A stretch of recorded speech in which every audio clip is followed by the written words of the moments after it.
Guys अब हमारे घर में लग रही है चिमनी, यहाँ पे लगेगी।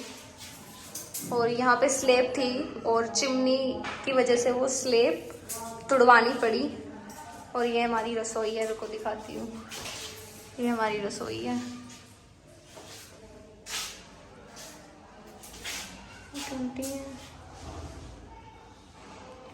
ये चिमनी है।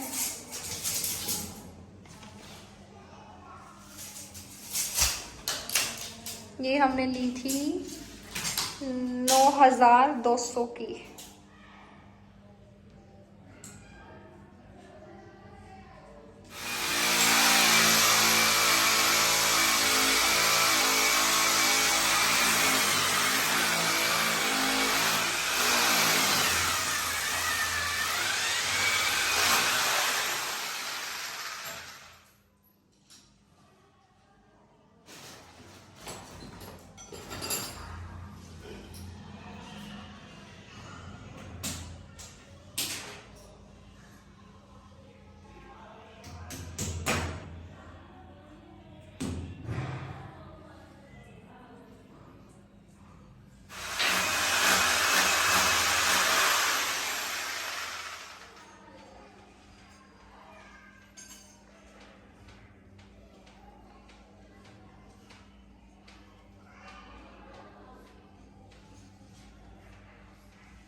नहीं तो यहाँ 1500 रुपया हुआ है नकली। सुरजीत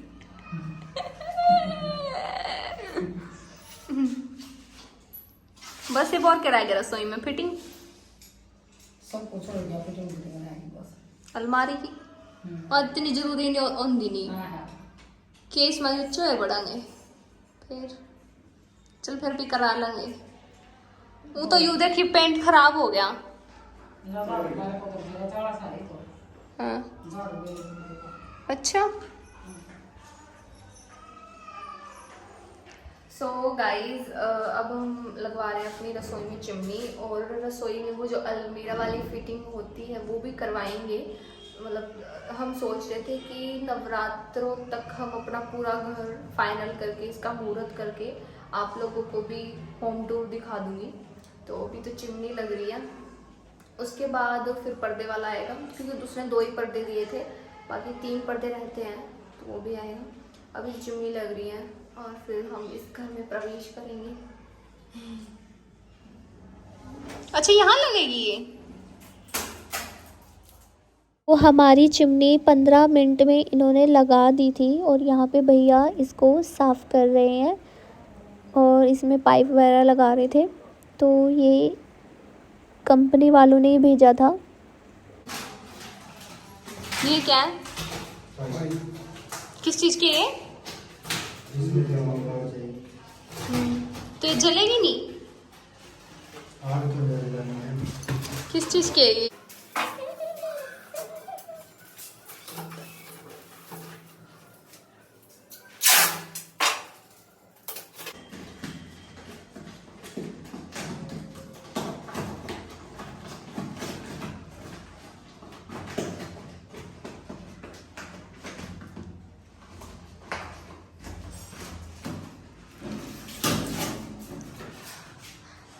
ये नालसा की लगवाई है हमने चिमनी।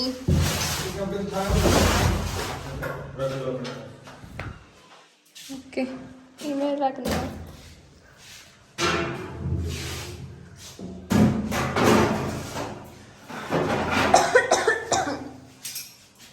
लग की पास तो चिमनी लगी है। ये देखो ये बटन है 0 1 2 3, ये लाइट का है, ये इसका स्विच। तो बटन नीचे का ये साइड वाला पाएगा या वो पाएगा? चलाऊं?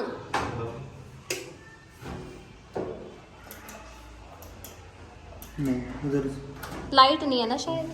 लाइट नहीं होगी। ये तो पंखे का है।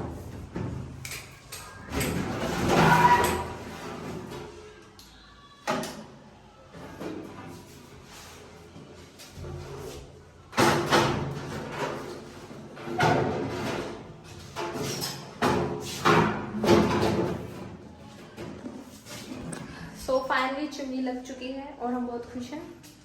अब हम जा रहे हैं वीडियोस बनाने बुलेट पे भाई के साथ। इसकी चैन भी ले लूँगी अभी मैं वीडियो बनाने के लिए, ले सकती हूँ कुछ है तो इसमें थोड़े थोड़े। तो अब हम जा रहे हैं वीडियोस वगैरह बनाने और ये मैंने लटूरे निकाल लिए, कुछ ज़्यादा ही निकाल लिया। आज हेयर स्टाइल अच्छा नहीं बना क्योंकि मेरी तबीयत ख़राब है और आप लोग बोल रहे थे आप पापा के पास गए नहीं, तो जाएंगे अभी तो बारिश वाला मौसम हो रहा है, या तो आज जाएंगे या फिर कल जाएंगे।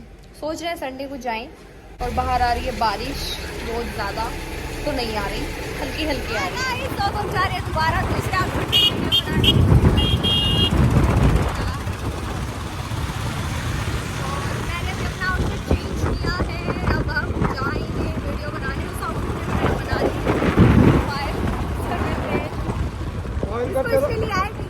पायल करते ना तू तुझे बात तो नहीं नॉर्मल आता है यार बनाना, बट एक हफ्ते नहीं बता सकती मैं कि ऐसे करते वैसे करते, इसको तो पता है।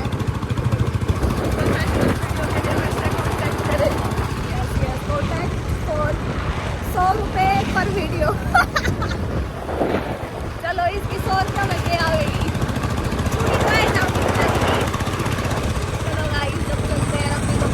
तो मैं घर आ गई थी 4 बजे। आते ही मैंने खाना खाया, फिर उसके बाद मैंने थोड़ा सा रेस्ट किया, फिर मैंने आप लोगों के कमेंट्स पढ़े। और हाँ गाइज, एक चीज़ और, मेरे 20 के सब्सक्राइबर्स हो गए हैं, मैं बहुत खुश हूँ। Thank you so much. ये सब कुछ आप सभी की वजह से ही पॉसिबल हुआ है, दिल से थैंक यू। मतलब शब्द नहीं है मेरे पास। ऐसे ही प्यार करते रहो, ऐसे ही सपोर्ट करते रहो कि 20 के भी मुझे क्या करना चाहिए। तो बहुत सारे लोगों ने बहुत प्यारे प्यारे सजेशंस दिए हैं, तो जल्दी आपको पता चल जाएगा। अभी नहीं बता रही क्योंकि फिर सस्पेंस खत्म हो जाएगा कि मैंने 20 के पे क्या सेलिब्रेशन किया। तो 20 की काफ़ी उम्मीद थी मुझे जल्दी हो जाएंगे और हो गए, तो इसीलिए थोड़ा बहुत तो करूँगी मैं 20 के पे। उसके बाद सेकंड चीज़, आप लोगों ने जो वो प्रेरणा वाला व्लॉग था उस पर काफ़ी अच्छे कमेंट्स किए हैं, काफ़ी सपोर्ट किया है मुझे, उसके लिए भी दिल से थैंक यू सो मच। आप लोगों ने मुझे समझा, मेरे लिए बस यही चीज़ थी। ना मैं वहाँ पे किसी को नीचा दिखाना चाहती हूँ, ना मैं किसी को लोगों की नज़रों में गिराना चाहती हूँ, ठीक है। मुझे सिर्फ कुछ बातें थी जो मुझ पे एलिगेशंस लगा रहे थे वो सिर्फ क्लियर करनी थी, ठीक है। ना मैंने ये सब कुछ व्यूज़ के लिए किया, ना मैंने लाइक कमेंट्स के लिए किया, क्योंकि मेरे इंस्टाग्राम पे मेरी वीडियोस 20-20, 30-30 मिलियन में जाती है। तो ना तो मुझे व्यूज़ का लालच है, ना मुझे लाइक्स का लालच है, ना मुझे सब्सक्राइबर्स का लालच है। मैंने सिर्फ इसीलिए बताया क्योंकि मैं बहुत टाइम से बहुत सारे ताने सहन कर रही थी। मेरे को इतना बुरा फील होता था कि यार मैंने कुछ किया भी नहीं और क्यों लोग मुझे इतना गलत समझ रहे हैं, क्यों इतना गलत बोल रहे हैं। तो बस जब वो चीज़ मेरे सामने आई तो मुझे लगा कि यही सही टाइम है, आप सबके सामने क्लियर कर देती हूँ। तो मैंने क्लियर कर दिया, सिर्फ क्लियर किया, ना तो वहाँ मैंने ये दिखाया कि किसी ने मुझसे माफ़ी मांगी या वो गलत थे या मैं सही थी। मैंने सिर्फ आप लोगों को सच बताया है, इससे ज़्यादा कुछ नहीं। उसके बाद आप लोग बोल रहे हो कि मिट्ठू दी की पूरी स्टोरी बताओ, तो मुझे नहीं पता उसने हमारे दोनों के बीच में क्यों आग लगवाई, आई डोंट नो। और ये चीज़ तो मिट्ठू ही बता सकती है क्योंकि ये पर्सनल चीज़ होगी, राइट। मेरा कोई हक नहीं है उस पर, ना मैं उसे इतने अच्छे से जानती, ना मैं कभी उससे लाइफ में मिली। भगवान जाने उसके दिल में क्या आया, उसने क्यों मेरे और प्रेरणा के बीच में आग लगाई, आई डोंट नो। तो यही कहना चाहूँगी कि उसको हेट मत दो, ठीक है। उसने जो किया सो किया, ठीक है। अब आप लोग उसे बुरा भला मत बोलो, आप सबके व्लॉग्स में जा के कमेंट्स कर रहे हो, ये चीज़ तो गलत है ना। अब मुझे लग रहा है कि शायद मैंने गलती कर दी सच्चाई बता के, तो सच बताया है तो आप लोगों को पता चल गया। अब बस बात ख़त्म करो और खुश रहो, उनको भी खुश रहने दो, मुझे भी खुश रहने दो। बात तो क्लियर हो गई ना कि भाई मैंने कोई यूज़ वूज़ नहीं किया या जो आप लोग मुझे बोल रहे थे, ठीक है। और मैंने अपने उस व्लॉग में क्लियरली बोल दिया था कि मुझे अब किसी के साथ कोई फॉलो अनफॉलो वाला रिलेशन नहीं रखना, तो इसलिए मैंने किसी को फॉलो नहीं किया, ठीक है। और मेरी बातचीत अब सबसे होती है, लेकिन डेली बेसिस पे नहीं होती, पहले डेली बेसिस पे होती थी। अब बस इतना है कि मतलब हाँ बातचीत है। जैसा कि मैंने आप लोगों को बताया था कि जो मिसअंडरस्टैंडिंग्स थी वो सब दूर हो चुकी है, सारे गिले शिकवे दूर हो चुके हैं। अब हमारी बात होती है। मैंने आपको बोला था उस ब्लॉग में कि अब अगर हम मिलेंगे तो बहुत अच्छे से मिलेंगे, ठीक है। तो आप लोग मिट्ठू को भी बुरा भला मत बोलो, ठीक है यार। उसने जो किया वो उसके कर्म थे, हमने जो किया, हमने जो आप लोगों को बताया ये हमारे कर्म थे। बाकी जो भी चीजें हैं वो तो आपको अनदर लोग बताएंगे। मैंने जितना बताना था मैंने बता दिया। तो रही बात कि मैं किसी को नीचा दिखाना चाहती हूँ, तो मैं किसी को नीचा नहीं दिखाना चाहती, अपनी मम्मी कसम। मेरी कोई ऐसी इंटेंशन नहीं थी किसी को नीचा दिखाना या ये दिखाना कि कोई मुझे सॉरी बोल रहा है या ये दिखाना। बस जो जो चीज़ें मुझे लोगों ने बोला, बट सच तो कड़वा ही होता है और बुरा भी लगता है। एट दी एंड सबको सच पता चला, सबने सपोर्ट किया। कुछ लोग नेगेटिव कमेंट्स भी कर रहे थे कि तू तो अकेली है, तू गलत है, इसीलिए तुझे सबने अकेला छोड़ा। फर्स्ट ऑफ ऑल मैं अकेली नहीं हूँ, मेरे साथ मेरी फैमिली है, ओके। सबसे इम्पोर्टेंट बात, मेरी माँ मेरे साथ है, मेरी बहन मेरे साथ है, और मैं खुद और मेरे भगवान, ठीक है। और हाँ गाइस, कुछ लोग बोल रहे थे कि आप अपनी मम्मी का मजाक उड़ा रहे हो, तो हम अपने घर में ऐसी बातचीत करते हैं। मैं अपनी मम्मी का कोई मजाक नहीं उड़ा रही थी, ठीक है। सारी चीज़ें हमारे सामने हुई हैं, मैं अपनी मम्मी का क्यों मजाक उड़ाऊंगी। मैं सिर्फ मम्मी को हंसी छुटवाना चाहती थी, इसलिए मैंने डायलॉग मारे। क्योंकि मम्मी सारा दिन परेशान रहती है, दुखी रहती है, टेंशन रहती है मम्मी को, तो थोड़ी सी हंसी आ जाए इसलिए थोड़ा सा मजाक कर दिया। आप लोग इस चीज़ को भी इतना बड़ा इशू बना रहे हो, वाई गाइस वाई। प्लीज़ चीज़ों को समझो। तो चलो इस व्लॉग को यही ख़त्म करते हैं। होप आप सबको सारी चीज़ें क्लियर हो गई होंगी। अगर अभी भी नहीं हुई तो मैं स्पेशल एक नया व्लॉग बना दूंगी, ताकि आप लोगों की जितने भी दिमाग में क्वेश्चंस हैं सारे क्लियर हो जाए। बट उस व्लॉग में मैंने ऑलमोस्ट सब कुछ क्लियर कर दिया था। बट स्टिल आप लोग किसी को बुरा बोल रहे हो, किसी को भला बोल रहे हो, कुछ मत बोलो यार, जो हो गया सो हो गया। तो ख़त्म करते हैं आज का vlog. Thank you for watching. अगर मेरे चैनल पर नए हो तो सब्सक्राइब कर दो जल्दी से, और व्लॉग अच्छा लगा हो तो लाइक कमेंट शेयर करना। और डिमोटिवेट मत किया करो, बहुत मेहनत लगती है एक व्लॉग बनाने में, फ़ोन हाथ में पकड़ने में बहुत।